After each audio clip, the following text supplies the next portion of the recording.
I don't think it's even been a year since Mortal Kombat 1 was released. And for the most part, it seems like NetherRealm Studios and Warner Brothers is they're doing everything they can to try and make this game an attraction because I think the game came out in September of last year.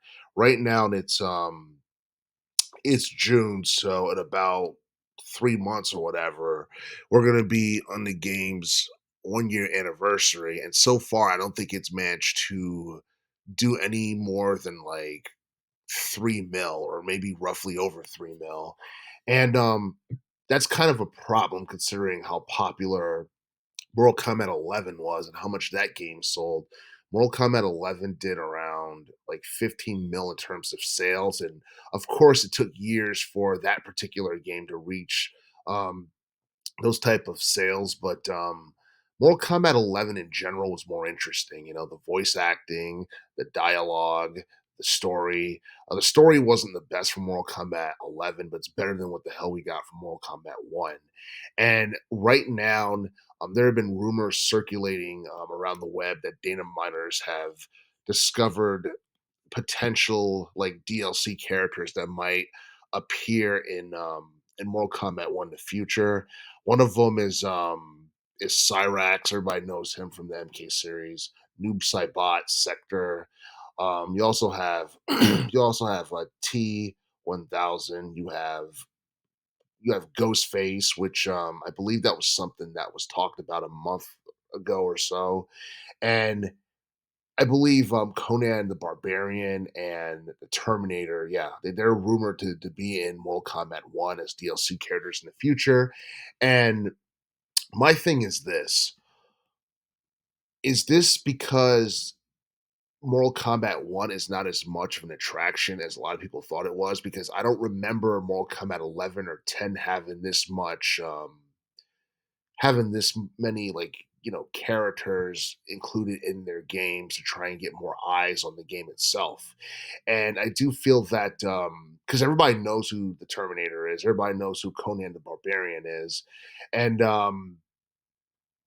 obviously I feel like MK1 to me it's just like it's really wholesome in comparison to MK11 in terms of dialogue. MK1 is just as bloody as ever, and the whole new feature with the assists and all that stuff is kind of it's whatever. But I don't know, it's just like MK1 doesn't hit the same way as MK11 did.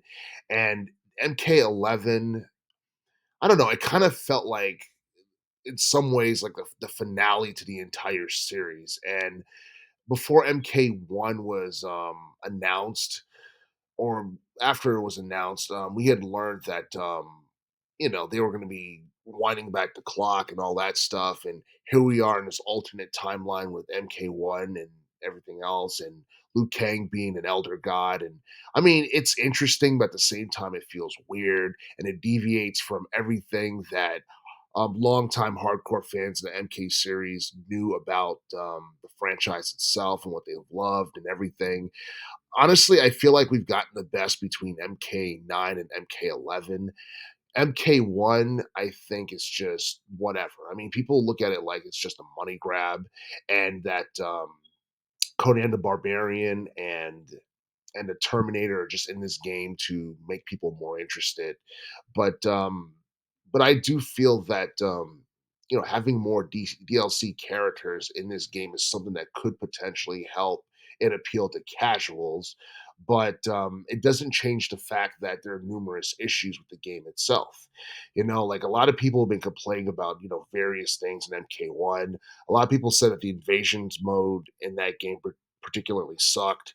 They said that the customization is watered down from MK11. And I guess like the gameplay from MK1 is probably like the strongest feature. The graphics are decent. The blood and gore is a lot. It's better than ever for the most part. And yeah, obviously, NetherRealm Studios could have done better, but at the same time, MK11 was such a massive success. I don't think that NetherRealm Studios or Warner Brothers Games could have hope to have topped that.